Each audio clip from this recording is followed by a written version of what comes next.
PNR gold and diamonds సరుకు తక్కువ బంగారం ఎక్కువ. ఇప్పుడు మన వైజాగ్ లో జూలై 24న గ్రాండ్ ఓపెనింగ్. వెన్స్వామి గారు, ఇప్పుడు మనం కంప్యూటర్ కి మన బర్త్ డీటెయిల్స్ ఇచ్చేస్తే జాతకం వచ్చేస్తుంది, పూర్తిగా చెప్పేస్తుంది. ఇది ఒక పక్కన నడుస్తుంది. మరో పక్కన తంత్రం కానీ మంత్రం కానీ యంత్రం కానీ వీటిని నమ్మే వారి సంఖ్య కూడా పెరుగుతానే ఉంది. రెండింటిని మీరు అసలు ఏ దృష్టితో చూస్తారు? అసలు నేను సైన్స్ కంటే నేను మిగతా వాటికంటే వీటినే ఎక్కువ నమ్ముతా.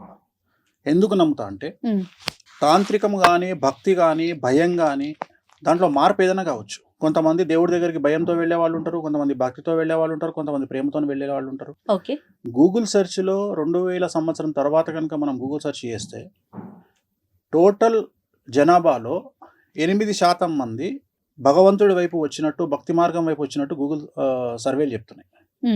8% పెరిగింది. అండ్ ఇంకొకటి ఏఐ అంటారు కదా, ఆర్టిఫిషియల్ ఇంటెలిజెన్స్ వచ్చి బిగ్గెస్ట్ ఫెయిల్యూర్ కాబోతుంది నా ప్రిడిక్షన్.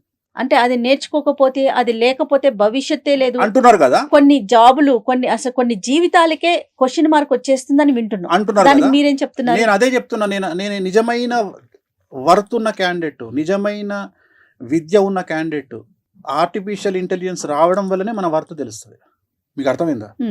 ఆర్టిఫిషియల్ అంటే మన కాంపిటీటర్ ఉన్నప్పుడే మన వర్త్ తెలుస్తుంది. సో ఇప్పటి వరకు మన కాంపిటీటర్ లేడు. మన బ్రెయిన్కు, హ్యూమన్ బ్రెయిన్కు కాంపిటీటర్ లేడు. మనం ఎన్నో దాటిపోయినాం.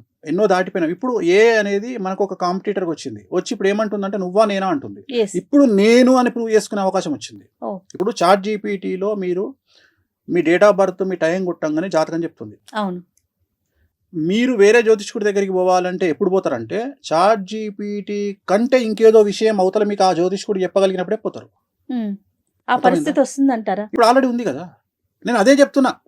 ఏఐ మనల్ని మింగేస్తుంది అనే మాట ఏం లేదు, తప్పది. నేను అదే చెప్పబోతున్నా మీకు. అంటే నాకున్న అవగాహన ప్రకారం ఏఐ మీ దృష్టిలో ఒక వర్డ్, నా దృష్టిలో ఏఐ అనేది మేషరాశి. సో భగవంతుడి వైపు అందరూ చూస్తున్నారు. సో అందుకని మనకు ఎంత ఏఐ వచ్చినా, ఎంత అడ్వాన్స్ అయినా మళ్ళీ మనకు భగవంతుడి మీద భక్తి, ప్రేమ మనం ఎట్లా హ్యాండిల్ చేస్తాం అనేది. ఉదాహరణ, వెంకటేశ్వర స్వామిని నేను ఒక తండ్రిలాగా ట్రీట్ చేస్తాను. నాకు అక్కడ భక్తి ఉండదు, నాకు ఆయనతో అటాచ్మెంట్ కనిపిస్తుంది. నా దగ్గర ఉండే ఫోటోలన్నీ చాలా పెద్దగా ఉంటాయి. నేను ఏం చేస్తా అంటే, నాకు బాధ వస్తే ఎదురుగా కూర్చొని ఆయన దిక్కు చూసుకుంటూ ఆయనతో మాట్లాడుకుంటా. అది పిచ్చి అనుకుంటారు జనాలు. సో అట్లా చాలా మంది నాలాగా మాట్లాడుకునే వాళ్ళని నేను చూసిన.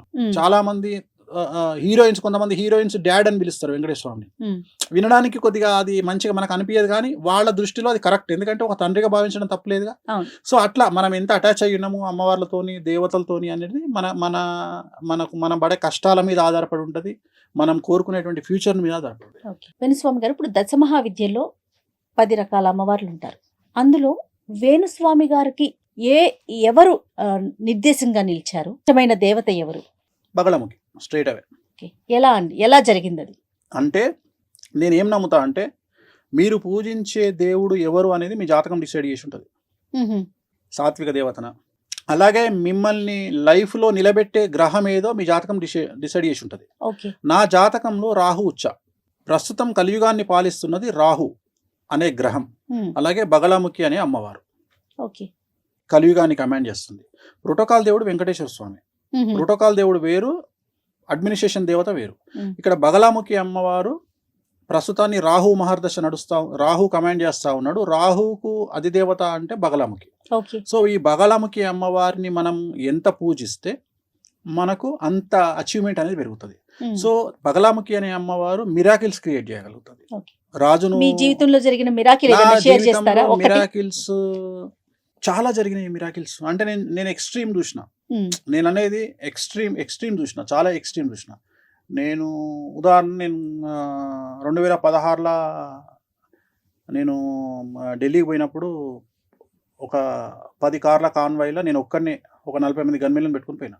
ఇక అవన్నీ పక్కన పెడితే నా లైఫ్లో బిగ్గెస్ట్ అచీవ్మెంట్ అంటే ఒకటి చెప్తాను నేను మీకు. లక్నో ఎయిర్పోర్ట్లో ఉన్న రాత్రి 9:25కు ఫ్లైట్, 8:30 అవుతుంది. అంటే అవతల ఎంత టైం ఉంది మీకు? ఇది 8:30 అంటే ఇది 40 నిమిషాలు, అది 20 నిమిషాలు, 55 నిమిషాలు టైం ఉంది. జనరల్గా మనము చెక్ ఇన్ లేకపోతే హ్యాండ్ బ్యాగ్ వేసుకొని పోయినా 40 నిమిషాల ముందు ఎయిర్పోర్ట్కి పోవాలి. నేను అప్పటికి డిప్యూటీ సీఎం ఇంట్లో శివపాల్ యాదవ్ ఇంట్లో. నేను అంటున్నా ఫ్లైట్ టైం అవుతుంది, 9:25కు ఫ్లైట్ వెళ్ళిపోతుంది అంటే బయట అంటున్నా ఆయన. కూర్చో అంటాడు. నేను ఏంది సార్ ఫ్లైట్ పోతుంది, అరే నువ్వు ఎక్కకపోతే ఫ్లైట్ ఎక్కడికి పోతుంది కూర్చో అన్నాడు. మీరు నమ్మరు, నేను 9:30కు ఎయిర్పోర్ట్ ఎంటర్ అయినా. ఓ 9:25 ఫ్లైట్ స్టార్ట్ అయ్యేటప్పటికి 9:50 అయింది. జనరల్గా 25 నిమిషాల ముందు గేట్ మూసేస్తారు.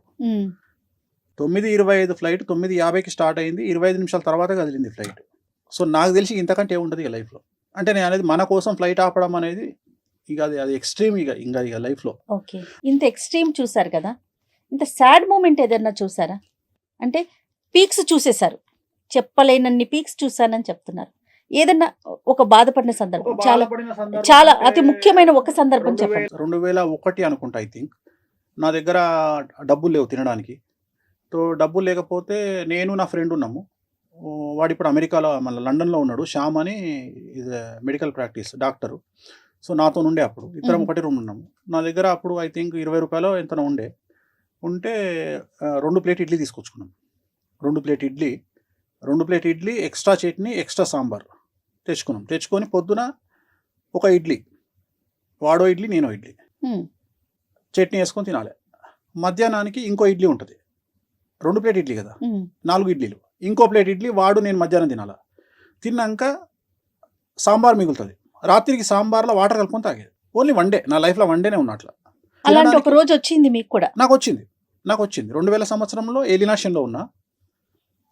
ఆ టైం కేతు మహర్దశ. అది కేతు మహర్దశ వెరీ డేంజరస్. ఓకే, కేతు మహర్దశ అంటే ఏంటంటే మనకు లెసన్ నేర్పించడానికి వచ్చి ఇవన్నీ గ్రహాలన్నీ చాలా మంది కష్టాలు కాదు. వేణుస్వామి గారు ఇప్పుడు అంత బాధని అనుభవించారు కదా, ఒక జ్యోతిష్యుడిగా మహావిద్యలు నేర్చుకున్న ఒక వ్యక్తిగా ఇది వస్తుంది, దీనికి రెమెడీ, దీన్ని మనం తప్పించుకోవాలి, అలాంటి ప్రయత్నాలు ఎప్పుడు చేయరా? అన్ని ప్రయత్నాలు చేస్తా కాబట్టి నా తల మీద పడాల్సింది నా కాలు మీద పడుతుంది. ప్రయత్నం అయితే చేస్తారు అన్ని. ఇప్పటికీ కూడా నేను చెప్పదలుచుకున్న పాయింట్ ఏంటంటే గుడ్డును ఎవరు ఆపలేరు, మనకు జరగబోయే మంచిని ఎవరు ఆపలేరు. ఓకే, చెడును ఆపొచ్చు. చెడును 2 రకాలుగా ఆపొచ్చు. 12% మన బిహేవింగ్ ద్వారా ఆపుకోవచ్చు, 88% అమ్మవార్లను పూజించడం ద్వారా ఆపుకోవచ్చు. సూపర్. 12% మన ప్రయత్నం ఏంది అంటే ఒక వ్యక్తి మనల్ని కొట్టడానికి వచ్చినప్పుడు నువ్వు ఓవర్ యాక్టింగ్ చేస్తే ఆ దెబ్బలు 100 కొట్టిపోతాడు.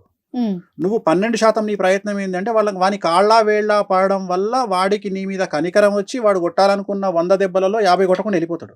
అది 12%. మిగతా అసలు వాడికి ఆ ఉద్దేశమే కలగకుండా చేయడం అమ్మవార్లను పూజించడం. సో ఈ 88% అమ్మవారి చేతిలో ఉంటుంది, 12% మన చేతిలో ఉంటుంది. అమ్మవారిని కొలవటానికి కానీ కొలవడానికి అర్హత లేదు, దర్శించడానికి అందరు చేసుకోవచ్చు, పూజించడానికి అర్హత లేదు. ఇక్కడ రూల్ ఏంటంటే, ఉదాహరణ ఇప్పుడు మీరు వారాహి అని ఉంటారు. వారాహి అమ్మవారికి ఒక రూల్ ఏంటంటే మేక రక్తముతోటి అన్నం కలిపి అమ్మవారికి నైవేద్యం పెట్టాలి. జనరల్గా సాత్విక దేవతలలో మీకు కొన్ని రూల్స్ ఉంటాయి. సాత్విక దేవతలు అంటే గణపతి ఇంట్లో పూజ చేస్తారుగా మీరు. అవును. సువర్ణ అక్షతాం సమర్పయామి, సువర్ణ యజ్ఞోపవీతం సమర్పయామి అంటాడు. అంటే నువ్వు వేసే అక్షతలు బంగారు అక్షతలు, నువ్వు వేసే దారంతో వేసేటువంటి ఈ యజ్ఞోపవీతం బంగారం దనుకో అని నువ్వు ఇక్కడ చెప్తున్నావు. వామాచారంలో అవి నడవవు. ఏది పెట్టాలనో అదే పెట్టాలి. అరటిపండు పెట్టి బంగారు పుష్పం నడవదు. ఏది పెట్టాలనో అది పెట్టాలి. వారాహి అమ్మవారు ఉంది, మేక రక్తంతో అన్నం కలిపి పెట్టాలంటే అదే పెట్టాలి. మనోళ్ళు ఏం చేస్తారు, కుంకుమ నీళ్ళు వేసి పెడతారు. ఇవి తప్పు. రూల్ ఏంటంటే నువ్వు అమ్మవారికి ఏమి ఇవ్వాలనో అది ఇవ్వాలి. ఇప్పుడు ఆచార వ్యవహారాలను ఖండించగలిగినటువంటి నాలెడ్జ్ మనకు లేదు. కొన్ని వేల సంవత్సరాల నుండి వస్తున్నటువంటి ఆచారాలను వ్యతిరేకించేంత సినిమా మనకు లేదు. ఆమెకు ఏం కావాలనో అది ఇయ్యాలి, మనకి ఏం కావాలనో అది తీసుకోవాలి. అంతేగాని నేను అన్ని ఆల్టర్నేటివ్ చేస్తా. చాలా మంది మేము నాన్ వెజ్ తినమండి, మేము సాత్వికంగా చేస్తామండి. చేసుకో, రిజల్ట్ వేరే వస్తుంది. నువ్వు సాత్వికంగా చేసుకోవాలనుకున్నప్పుడు గణపతి పూజ చేసుకో, ఇంకో హోమం చేసుకో, ఇటువైపు రాకు. ఇక్కడ ఇదే ఇవ్వాలి. ఇప్పుడు ఉదాహరణ తెలంగాణలో రెడ్డిసో ఇంకెవరో దాన్ని ఏమంటారు, డిన్నర్ పెట్టిరు అనుకుందాం. సపోజ్ డిన్నర్ పెట్టి మీల్ మేకర్ పెట్టి మటన్ అంటే వాడు ఊరుకుంటాడా? అదే మీల్ మేకర్ గంట అనుకుని కొడతాడు. సో నువ్వు ఏది పెట్టాలని అంటే తినటానికి తెలుసు కదా, ఇది మీల్ మేకర్ మటన్. అట్లనే అమ్మవారిని మనుషుల్నే మోసం చేయలేవు, అమ్మవారిని ఎట్లా మోసం చేస్తావు? ఎవరికి ఏం చేయాలో అదే చేయాలి. ఎస్.